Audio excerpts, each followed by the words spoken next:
Good morning, good afternoon, or good evening, depending on when you're tuning in. My name is Jonathan Torres Herrera, and joining me, as always, is my co-host, Emily. Demily. Wow, just give the energy, guys. Demily Torres Herrera. As always, we have a very special show. Yes, every show is special. Yes, I know I say that in every show. Every show is special to us. So we have a very special show. But first, roll the intro.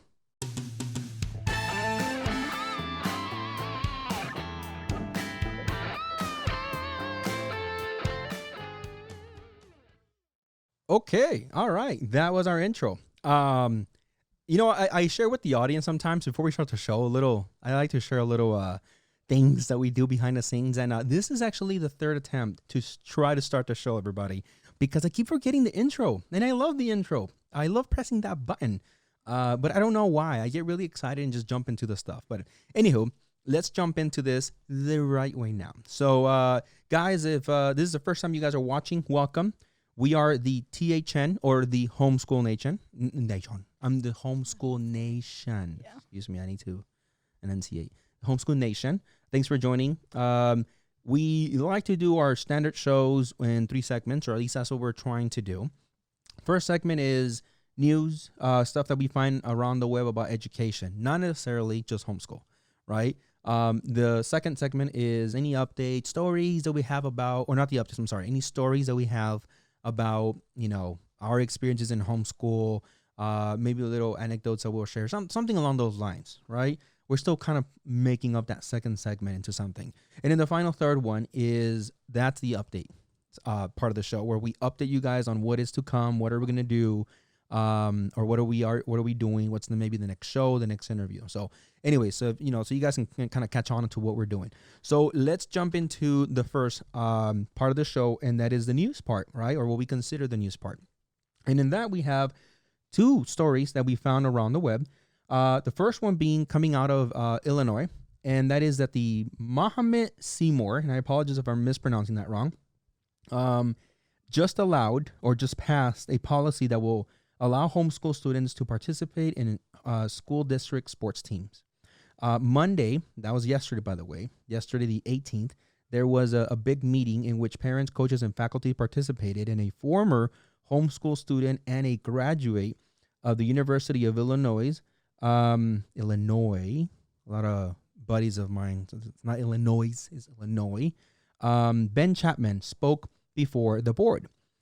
Among many things, he said that allowing homeschool students to participate on the teams would benefit everyone. And I'm, obviously, the current school, traditional school attendees, students-wise, and homeschool students, and just everyone. He's saying it would just bring everyone closer. Now, we discussed this before the show. We talked about how this is kind of outdated, and it's really like, man, you're just doing that now. At the same time, I saw a comment. I don't know if it was a parent. I don't know who that person was, but said that it was a she, that she said she believed that the reason these sports teams are sometimes successful, or the point of them, is that it brings students closer, but the students are already in classes with each other and stuff like that. They're already mingling outside of the sports team, and they're bringing people, or children rather, in this case, students that are homeschooling to the team, really might just break the chemistry. Now, to be fair, I know that there's, I don't watch sports myself a lot, but I know that big sports aficionados say, hey, the culture, those players being together, while they're practicing, outside of practicing, is kind of what sometimes drives teams to success. And obviously, a homeschool student that is not commingling with the other students, either between classes, lunchtime, and other activities, and just coming in to practice, might not be the best approach. Again, that's what I took away from her comment. What do you think to that, Emily? What is your opinion on that? Well, the students that are homeschooled would, I think, greatly benefit from this, especially not just in Illinois, in all states, because there are going to be those shy students, and that's okay. But I think this would motivate them more. So come out and meet other students and make new friends because it's more accessible than signing up for a YMCA or a Boys and Girls Club. Right. Somewhere where they would need somewhere where you can just go for free and mingle with other students. Yeah. Now, let's be transparent here. Would you do it? I know you're not also not big into sports, but let's just pretend you are. Would you right now have the courage to go and just like mingle with students that you really don't know, you don't talk to, but you're gonna play sports with them? I mean, I'm being just the advocate. I'm being the quote unquote devil's advocate, right? I'm just like throwing the idea out there. Yeah, isn't that what friends are made from? Meeting other random students and good point. God, you always make me look so stupid. Yes, you're right. Yes, that's a good point, right? That's a good point. That is what pretty much friendship is, just kind of breaking the ice with people. That is true. What I will say is, I see the point of the parent, that she said, that's it will kind of break the dynamic. Who knows how they would participate, but you have a good point. That's kind of what friendships, how they're built. You just break the ice. You don't know someone, you just go out there and talk to them. So in this case, go out there and play sports with them. So that was one of the news articles that we found, and it's from the local Fox News in Illinois. But again, I also definitely, once I'm done being the devil's advocate, or in this case, I do think this is kind of outdated. It should have been done, like you said, across all states, period, right? I mean, again, sports is not the one reason you're being homeschooled. The core classes are not sports, right? Or for that matter, band or the cheerleading team or whatever other extracurricular group you're in, right? It's not the reason you're being homeschooled, or at least not that I know of. So they shouldn't keep you out of it. So that's one of the things, guys. Let us know down below what you think and what your opinion is. The number 2 here is it's a little concerning. It's a bit more serious, and that is in the USA Today. They have an article, relatively recent, that they published. It's pretty long, and they discuss that despite Common Core and more testing, reading and math scores haven't budged in a decade. Now, it says in a decade, but as you read more, it's over a decade. A couple things that I pulled from this is, like the questions, right? And then they answer their own questions. But one of them is like, how bad are the new reading scores?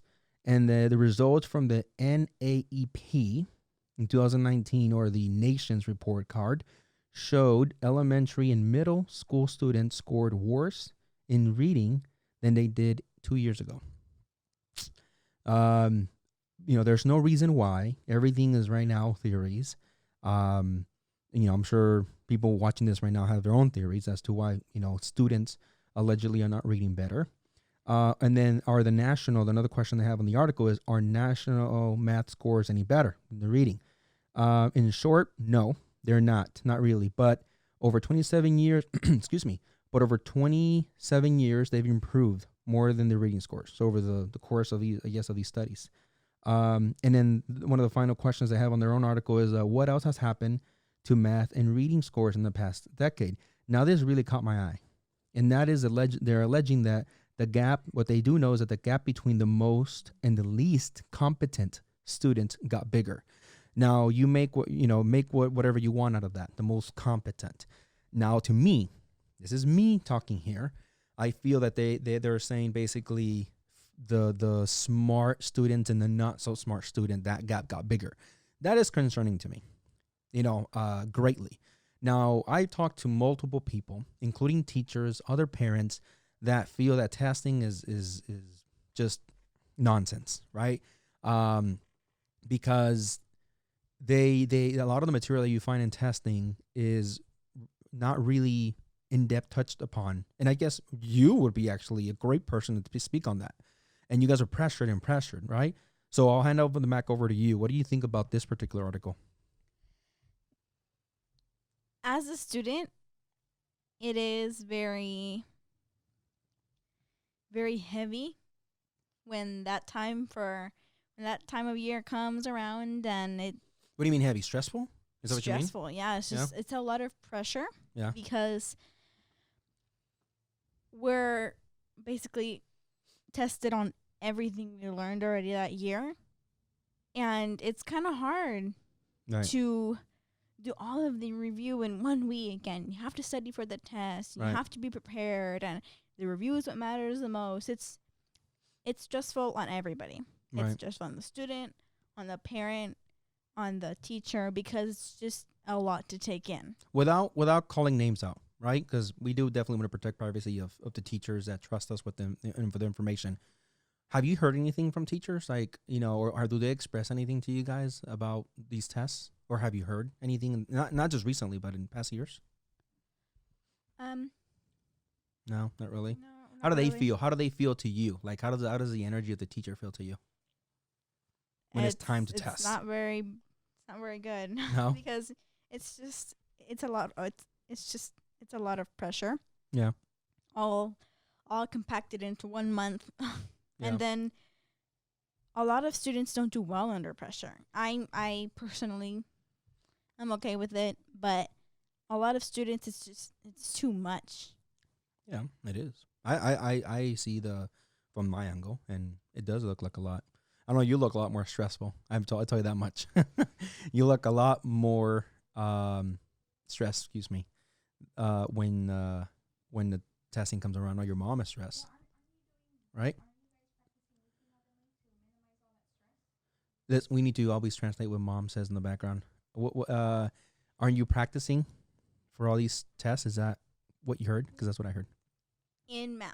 In math. We are trying to, I don't want to say recycle, but refresh Mhm. everything we've learned Mm-hmm. every Friday, and that's just in math. And this is the first. It's to minimize stress during test time. Someone's gonna call us out and be like, "Can you just put her on?" And we try. Okay, I'm sorry. This is as good as it's gonna get. So we'll tell you guys what she's saying. It does minimize stress, but this is where you come in. But what? You were saying something. It's still stressful because at the end of the day, it's still taking a 100-question test or 50-question test or 150-question test, because we're all given the same test, or at least in the school where I'm enrolled in. Yeah. Everybody gets the same test, but yet all year we're divided into three different groups. Yeah. Yeah. And we're learning at our own pace, and the teachers are able to be flexible with us, but at the end of the year, we're all getting the same test. The most advanced and the most not advanced students. Yeah, that's a good point. And I think that's what they meant by the gap that is increasing. That, to me, was alarming. All right. So there's a lot to talk about on that one. And maybe we'll deep dive into it later. But for now, those are the two stories. So let's go into our next segment. And that's like the quote unquote main topic, which is what we consider something we just want to throw out there, that we want to discuss, that we sometimes discuss at the dinner table. And that is the hybrid model and we're going to dive into that right now. But before I do that, all right, for anybody still listening, I'm just going to do like a little, I just want to test something. I just want to do like a poll. Smash that like button for me if you guys think that we should have quote unquote not mom off camera but on the mic. I just want to see polling. I'm just very curious. I want to see how many people are like watch it go like 1,000 likes. It's like, oh, motivation. Anyways, yeah, just give me one of those if you guys would like to have not me translate the question that you hear Mom Bear in the back just yell. If you guys ever hear a random just like a faint sound, that's her in the background. So anyways, let's go to the next segment, and that is the main topic. And we said it was the hybrid model. Now, what do we mean by hybrid model? Now, there are some schools that do something similar to where Demley used to be at Mount Everest, and that is where you go one day that is optional to a brick and mortar instead of having your normal homeschool routine. That is not necessarily a hybrid model. The hybrid model that I've been looking at and that has been being thrown around is mandatory, meaning students would be mandated to go to a brick and mortar. I think it was like Monday and Wednesdays, like 2 separate days. And I'm not specifically saying those 2 days, but it could be Tuesdays and Thursdays, right? Where you take the majority of the days and you're at home, you're doing homeschool, but then you go 2 mandated dates to a brick and mortar, right? And that is actually the hybrid model that I've been looking into. What do you think about that? I mean, what would be your opinion that if you had to go? I don't think students should be required to go to a brick and mortar every week, because what if your family is not really in the position to go out every once or twice a week and go to a brick and mortar, or maybe they're just people shy and they really don't want to, they truly don't want to interact with Right. other The people. reason they're homeschooled is because they don't want to. Yeah, I get But it. I mean, if it's possible, it should happen. It should happen.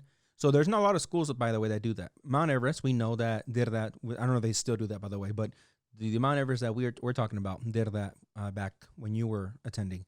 But it was optional, right? So it's still not considered necessarily a hybrid model like the ones I'm talking about. But, to a certain extent, I'm not against it. I agree. It shouldn't be like, mandated, or maybe you shouldn't be that program if it mandates it. But I feel that maybe there shouldn't be a large, because where at least the article that I was looking at, and then led me down this rabbit hole that's the internet about other people and their opinion and other board members, says there are a lot of districts are worried that homeschool is increasing like crazy in many parts of the country, right? Like we talked about in a previous show, and that they don't, they don't want to lose. I don't know, man. Sometimes I feel like it's down to money. It's like down to the money. Like they don't want to lose the money, right? Or their funding or whatever. But anyways, there are a lot of these big school board members are saying, fine, we can't ban homeschool, but we should definitely implement like a mandatory hybrid model, right? Where they have to come here to school. Not speaking in terms of money, it's not a bad idea. Speaking in terms of money, if money is the only motivating or the only driver here, screw that. No, right? If I wouldn't send you to school if you're not gonna learn anything, right? What's the purpose of it? I've said it before. You guys are leaps and bounds here at home. So, but let us know down below. What do you guys think about that hybrid model? Would you guys be comfortable if you were growing up in an era? For those of you guys that are watching us that are obviously out of school already, hybrid model. I think I would have liked it. I'm not gonna lie. I think I would have liked it. It would have been kind of nice. Like I said before, I would have liked to be homeschooled. So the hybrid model sounds pretty cool to me. But that's just my opinion. All right, guys, let's jump into the last segment here, and that is to close out the show with some updates on what's to come. Now, like we've been saying before, the website, I believe, should be published. It does have nothing. It almost has nothing. I did publish it, but I want to hear more from people that are willing to share some, give you some creative pointers on what we should add on there for the community. Anyway, we had a teacher here for an interview, and she gave us tons of valuable feedback on what we should, add on there, or what we should have on there. So we want to hear it from parents as well, from other students. Let us know. It's the homeschoolnation.org. Let us know what you guys feel. We should be adding, taking away. Again, it's just me and my family doing the show, doing the whole thing. So we can use some creative input. The last bit of piece here for the updates is we're gonna interview Danelli. Now, some of you guys might have seen the show where Danelli supposedly said she was disappointed that she didn't attend a brick and mortar. She'll have to explain that more because I'm actually kind of interested. And we kind of been poking at her off camera on what she meant by that. But you know what? I want her to be more organic when she comes on and let us know what she really meant by that. Now, because the reason I say it's explain herself, because she has also said at the same time that she doesn't want to go to brick and mortar. So it's like, what? We'll let her discuss it in her Danelli way. But that's it. That's all I have, at least for me. Emily, do you have anything? I have one thing. Yeah, okay. About the hybrid model. Yeah. There should be a reason why people should say the reasons. I think it would be interesting to hear people's reasons why they're they're leaving public school and transferring to homeschool, because there's a whole bunch of reasons of why. So maybe like a poll or something. Mm-hmm. Yeah. I know that we're gonna discuss this later on, in our first news segment, but maybe one of the reasons why they're starting to leave is because of the cost of the no cost free lunch. Yeah. Oh yeah, that's true. Yeah, that's another one we wanted to drop in here, the lunch stuff for a lot of parents. Now the argument there can be made that, well, if you're homeschooled, you're costing yourself money too because you're feeding your family. So I guess we'll have to deep dive into that one as well. Yeah, that's a good one. Good point. Cool. You good? All right, guys. So, all right. Thanks for watching. Thanks for tuning in. That's it for today. Good? Yeah. Good? All right, cool. See you guys. Bye.